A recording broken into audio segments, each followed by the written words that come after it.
جب خدائی کا دعویٰ کرتا تھا نا، تخت پہ بیٹھا ہوتا تھا تو ایک دن حضرت جبریل آئے اس کے پاس انسانی شکل میں، تو کہنے لگے میں بڑی دور سے آیا ہوں تو ایک مسئلہ پوچھنا تھا۔ کہا پوچھو۔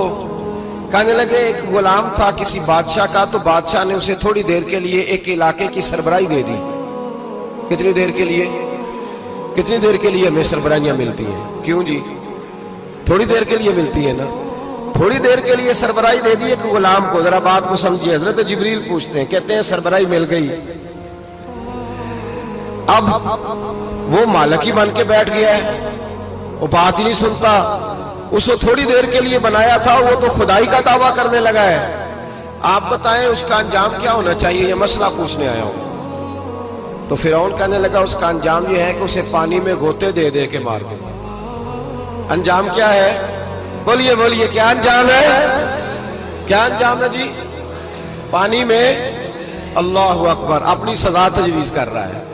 اس کی سزا کہ اسے پانی میں غوطے دے دے کے مارو ظالم کو۔ اسے تھوڑی دیر کے لیے بنایا تھا اور وہ چھا ہی گیا ہے، قبضہ ہی کر گیا ہے۔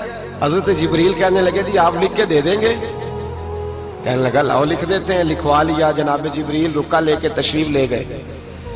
اب جب فرعون دریا میں آیا نا تو اللہ نے حکم دیا مل جا۔ جب دریا ملا چیخنے لگا تو حضرت جبریل آئے، کہنے لگے تیرا ہی فتویٰ ہے، یہ تیری سزا ہی ہے نا، ہم بھی بڑی سزائیں تجویز کرتے ہیں، یہ جھوٹا ہے جی، اس کا تو فلانا علاج ہونا چاہیے، تو اگر تو جھوٹ بولے تو یہ فلانا بڑا جاور ہے جی، اس کے ساتھ اس طرح ہونا چاہیے، تو اگر تو یہ کام کرے تو جو سزا تو لوگوں کے لیے تجویز کر رہا ہے تو اپنے بارے میں بھی سوچ۔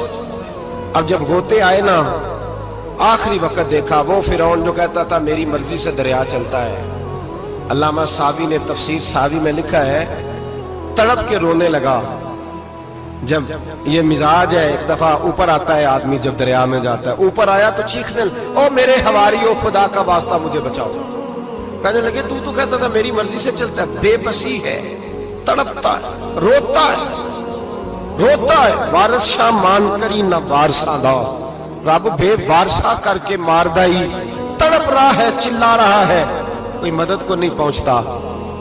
اب جب آخری ہوتا آیا تو کہنے لگا آمنا میں رب موسیٰ و ہارون، میں موسیٰ کے رب کو بھی مان گیا، ہارون کے رب کو بھی۔ اللہ نے فرمایا نہیں، اب تیرا ماننا قابل قبول ہے، اس وقت ماننا تھا جب تجھے مہلت دی تھی، جب تو جوان تھا۔